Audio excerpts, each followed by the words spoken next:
After my sister cheated by using my identity for a $515,000 mortgage, I launched Ruthless Revenge, bank investigation, police, and full repayment. I sit at my kitchen table on a Sunday morning, sipping lukewarm coffee while Whiskers, my rescue tabby, purrs against my ankles. The apartment feels especially quiet today, with just the occasional car passing outside my window and the soft ticking of the wall clock my grandmother left me, a cherished luxury in this modest Salem apartment. The phone rings, jarring in the stillness.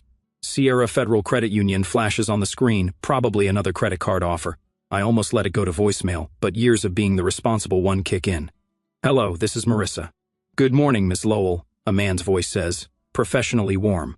"This is Thomas Richards from Sierra Federal Credit Union. I'm calling about your mortgage payment." I frown, stirring my coffee absently. "I think you have the wrong number. I don't have a mortgage." A pause. "Is this Marissa Jean Lowell? Date of birth May 12, 1991? The spoon freezes mid-stir. "Yes, that's me. But, Social Security number ending in 4832? My stomach tightens. "How does he know that?" "Yes, but I don't have a mortgage. I rent my apartment on Willow Street." Papers rustle on his end. "Our records show you're the primary borrower on a home loan for a property at 1478 Oak Ridge Lane. The payment of $2,780 was due 5 days ago." The room tilts slightly. "That's not possible. I've never purchased a home. The loan originated 3 years ago, Ms. Lowell. The outstanding balance is $515,000.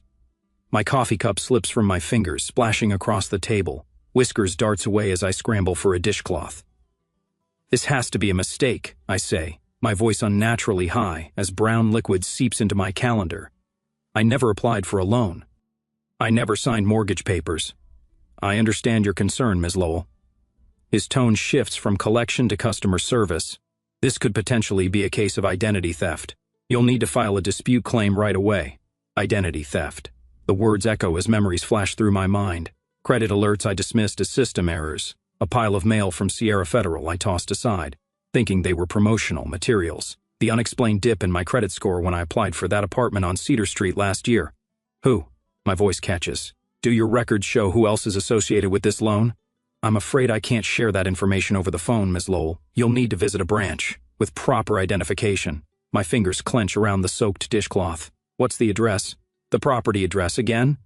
He repeats it, and the room goes cold. 1478 Oak Ridge Lane. My sister Tessa's house. The beautiful craftsman with the wraparound porch she and her husband bought 3 years ago.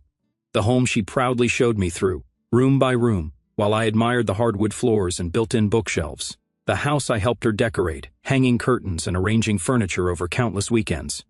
"Are you still there, Ms. Lowell?" "Yes." The word comes out hollow. "What do I need to do?" He outlines the steps: visit a branch, bring identification, request the mortgage documents, file a dispute claim. I write everything down mechanically, my handwriting unrecognizable. After we hang up, I stand in my kitchen, papers scattered across the coffee-stained table. Outside, families walk to Sunday brunches.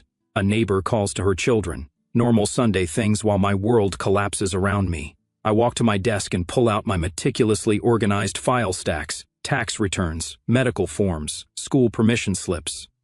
Years of paperwork I signed for my family during Mom's illness, Dad's retirement, Tessa's college applications. My signature flowing across the bottom of each page, familiar as my own reflection. My phone pings with a text from Mom's Sunday dinner at 5. "Tessa has news." I stare at the message, remembering Mom's words when I complained about always being the one to handle paperwork. Marissa doesn't need help. She helps. The family mantra about me, repeated so often it became truth. The floor seems to tilt beneath me. $515,000, my name, my credit, my future. I look at Whiskers, who has returned to weave between my ankles, oblivious to how our life has just shattered. "They stole from me," I whisper, the words strange and foreign on my tongue. For the first time in my life, I don't immediately reach for excuses to protect my family. Instead, I reach for my phone and take photos of everything: the notes from the call, the credit alerts, my signature on legitimate documents, evidence. My hands tremble, but my mind is suddenly terrifyingly clear. The next day, after visiting the bank and collecting documents, the manila envelope from Sierra Federal sits, unopened on my coffee table for 3 hours. Whiskers investigates it twice, losing interest when it doesn't move or offer treats. I stare at it between sips of tea gone cold, my stomach knotting tighter with each passing minute. When I finally slide my finger under the seal, The paper inside feels unusually heavy. Official letterhead, loan numbers, payment schedules, and there, on the final page, my signature. Except it isn't mine. I spread the documents across the table and pull out my own files, birth certificate, passport application, health insurance forms. I line them up side by side, comparing the curves and slopes of handwriting I've practiced since childhood. The forgery is good, frighteningly good. The same slight rightward slant, the distinctive loop in my capital L, even the way my final S trails off. Someone who knows my signature intimately crafted this counterfeit. Someone like Tessa, who watched me sign her college applications, medical consent forms, and tax documents for years. I pull up Tessa's Instagram and scroll back 3 years. There she is, standing proudly on the porch of 1478 Oak Ridge Lane, caption reading, "Dreams do come true. First-time homeowner. Blessed." 98 likes, 17 congratulatory comments, my own among them, "So proud of you, sis. Can't wait to help decorate." Below that post, a timeline unfolds, professional photographs of each room's transformation, holiday gatherings in the dining room I helped wallpaper, backyard barbecues on the patio. Dad and I spent weekends laying brick by brick, all built on fraud, my fraud. I keep scrolling until I find what I'm looking for. A photo from 6 months before the house purchase, Tessa and Mom at lunch, wine glasses raised in celebration. The caption reads, "Thanks for always being my backup plan, Mom. Blessed, my backup plan." The phrase triggers a memory. Mom's voice in the hospital when I was 16. After Tessa crashed the car Dad bought her for her birthday. Thank goodness for Marissa's perfect driving record. The insurance covers her as a secondary driver. Secondary driver, backup plan. My phone rings, startling whiskers off the couch. It's Ellie from work. "Hey, you okay? You left early yesterday and canceled your shift today, not like you." I stare at the scattered evidence of betrayal covering my coffee table. Not really. Want company? I can bring coffee. 40 minutes later, Ellie sits beside me on the couch, her dark eyes widening as I explain. Unlike my round-faced, freckled appearance, Ellie is tall with close-cropped silver hair and the direct gaze of someone who spent 30 years teaching high school before retiring to volunteer work. "And you had no idea?" she asks, handing me a tissue I didn't know I needed. I thought the credit alerts were mistakes. My laugh sounds hollow even to my ears. Who suspects their own family of identity theft? She studies the mortgage documents, lingering on the forged signature. This wasn't impulse, Marissa. This was calculated. 3 years, my voice catches. 3 years while I ate ramen to save for a security deposit. 3 years of them inviting me to decorate the house they stole from me. You need to talk to someone who understands this legally. Ellie pulls out her phone. My Uncle Elwood, retired military lawyer. He helps veterans with identity theft cases. I can't afford. First consultation is free. He does it as community service. I stare at the denial letter from Cedar Street Apartments from last year. Application denied due to insufficient credit score. The apartment with the breakfast nook and southern exposure I'd saved for 18 months to afford. What happens to the house, I ask. Depends on what you want to happen, Ellie says, her voice gentle but firm. This isn't just wrong, Marissa. It's criminal. Criminal? The word should feel excessive, dramatic. Instead, it feels precisely right.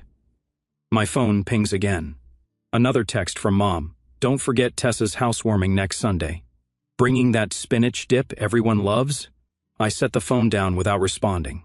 On my laptop, I open my email and find the credit monitoring alerts I dismissed as system errors. 5 in the first year after the mortgage appeared.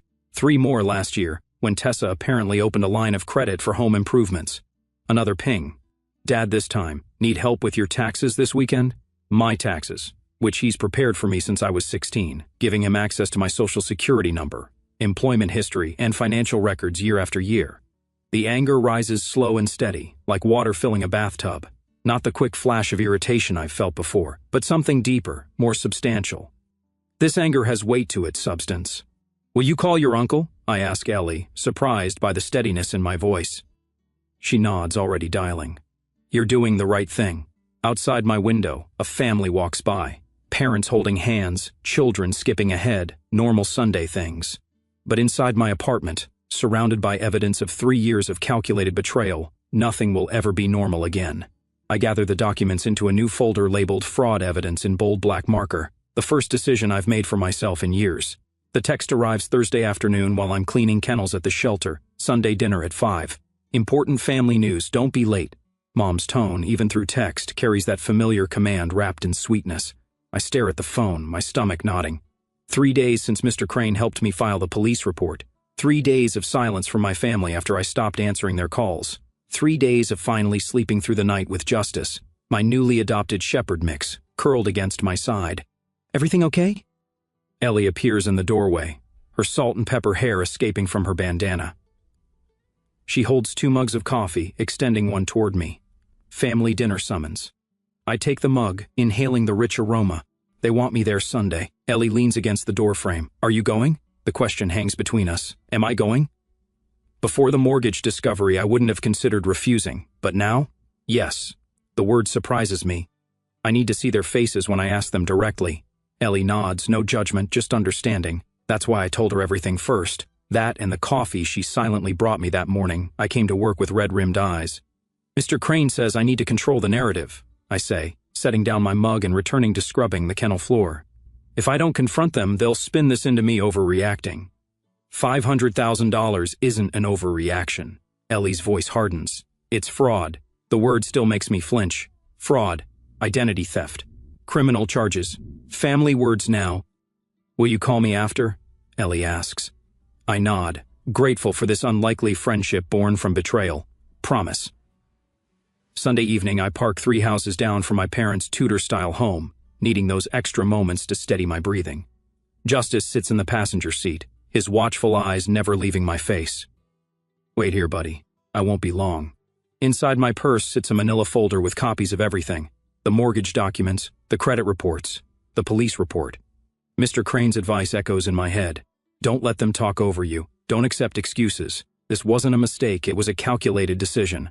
The front door opens before I knock. Mom stands there in her Sunday best, pearl earrings catching the light. You're late, she says, but hugs me anyway. Her familiar perfume, white, shoulders, the same since I was a child, wraps around me. For one treacherous moment, I want to sink into it to believe this is just another family dinner. Then I remember the banker's voice. $515,000. Traffic, I lie. I never lie to my mother. The small rebellion feels strangely liberating. The dining room gleams with the good china and crystal water glasses. Dad carves a roast at the head of the table, and Tessa sits with her husband, Brian, their heads bent over a catalog of some kind. Marissa's here, Mom announces, her voice carrying that undercurrent of finally. Dad glances up with a quick smile. Grab a seat, we're just getting started. Tessa looks up, her perfect smile faltering slightly when our eyes meet. Something flickers there, wariness, before she recovers. Sis, we've missed you this week. Where have you been hiding? I slide into my usual chair, working. The shelter's busy with kitten season. Conversation flows like it always has. Dad talks about his golf game. Mom mentions her garden club drama. Tessa and Brian exchange meaningful glances before announcing they're considering a kitchen renovation for their beautiful craftsman home. The home with my name on the mortgage. We're thinking Italian marble for the countertops, Tessa says, sliding the catalog toward me. What do you think? The white with gold veining or the gray? My fingers curl around my water glass. How much does Italian marble cost these days? Brian chuckles. An arm and a leg, but Tessa deserves the best. She always has gotten the best, I say quietly. The table falls silent. Mom's fork pauses halfway to her mouth. What's that supposed to mean? Dad asks, his carving knife still in hand.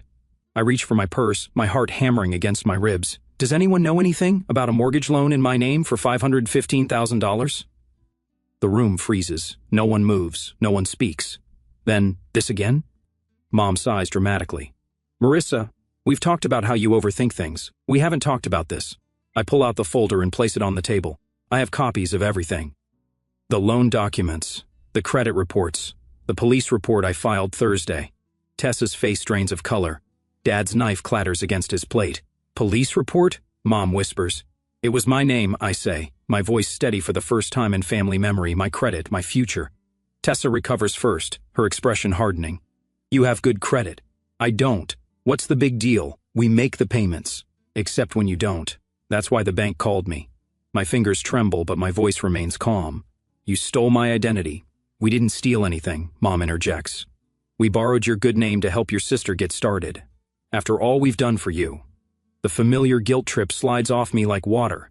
What exactly have you done for me, besides use me as your backup plan? Dad finally speaks, his voice low. Marissa, be reasonable. This can be handled privately. No need for police. I look at each of their faces. Mom's indignant, Dad's uncomfortable, Tessa's entitled. The people I've spent my life trying to please, the family I rearranged my dreams to support. It's already done. I stand, gathering my folder. The bank's fraud department has been notified.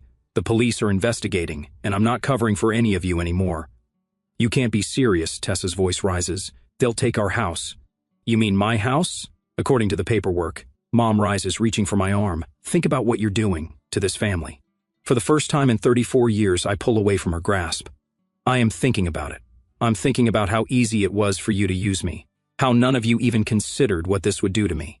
I walk toward the door, each step lighter than the last. Marissa, Mom calls. Don't you walk out that door. I turn back one last time. Family asks. They don't steal. Then I walk out into the cool evening air, where Justice waits patiently in my car, his steady presence the only family I need tonight. The knocking starts at 7:30 Tuesday morning. 3 sharp raps that send Justice scurrying under the bed. I know who it is before I open the door. Mom stands in the hallway, her face blotchy from crying. She brushes past me without waiting for an invitation. How could you go to the police? Her voice breaks as she paces my small living room. You've ruined everything. I close the door quietly, feeling strangely calm. Would you like some coffee? Coffee? She stares at me like I've offered her poison. Your sister might lose her house. Your father hasn't slept in days. And you're offering me coffee? I move to the kitchen anyway, filling the kettle. The familiar routine steadies my hands. I didn't cause this situation. It was just paperwork, Marissa. We always handled paperwork as a family. The word paperwork ignites something in my chest. I set the kettle down with deliberate care. $500,000 isn't paperwork, it's fraud. Mom collapses onto my sofa, shoulders hunched. We were going to tell you eventually. Tessa just needed to get on her feet.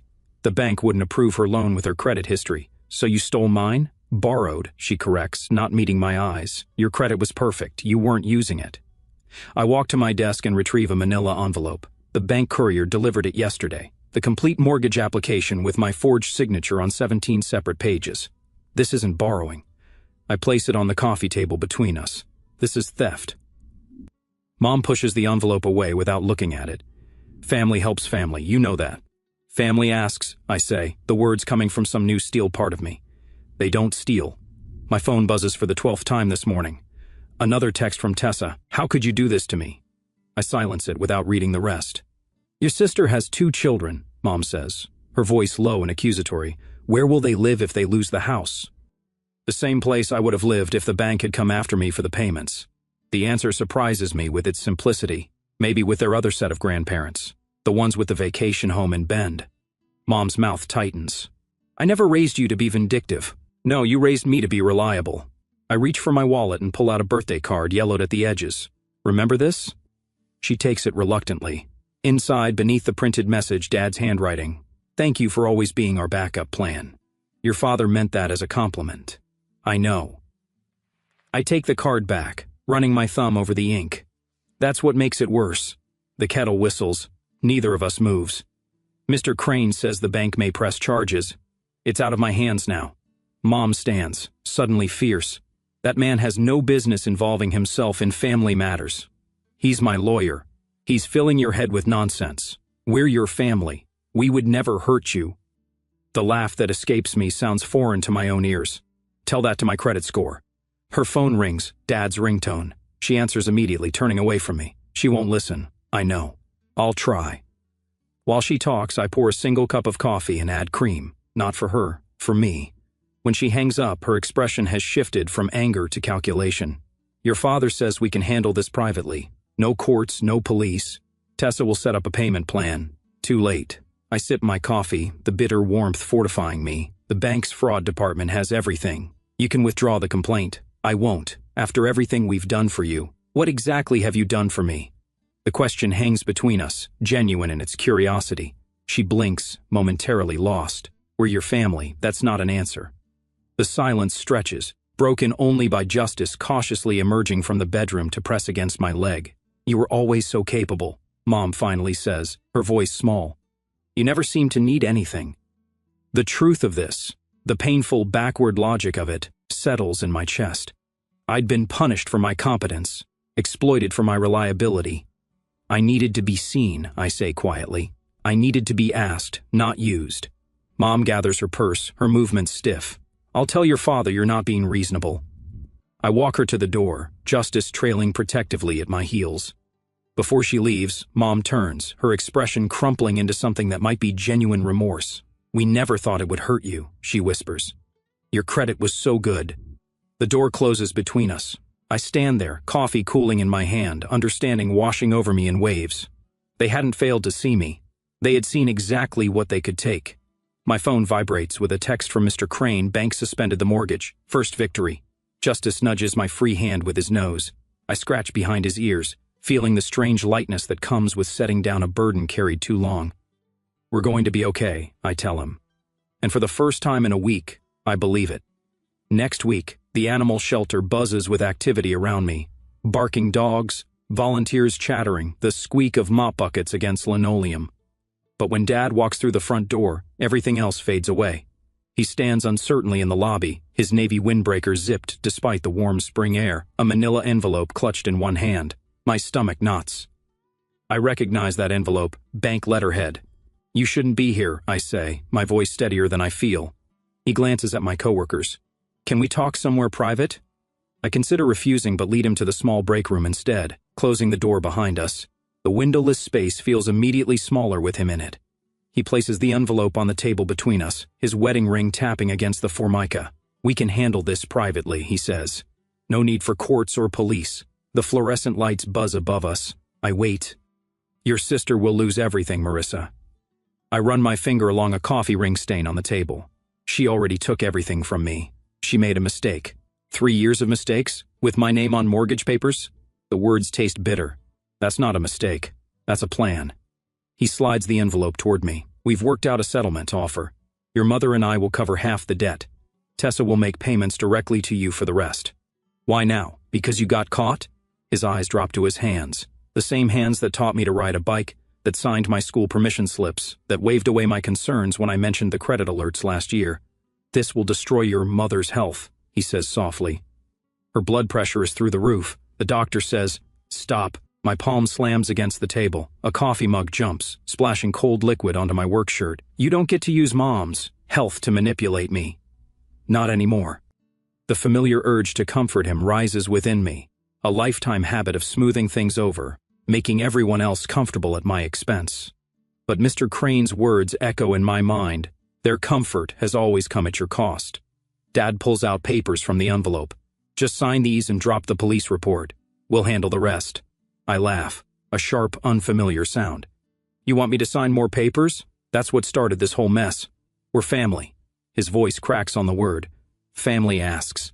They don't steal. He pushes the settlement papers toward me again.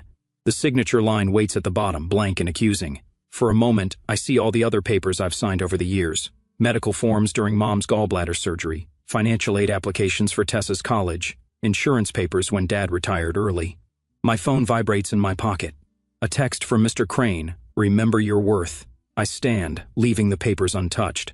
I've arranged a meeting, tomorrow at 3 at Mr. Crane's office. Bring Mom and Tessa. A lawyer? That's unnecessary.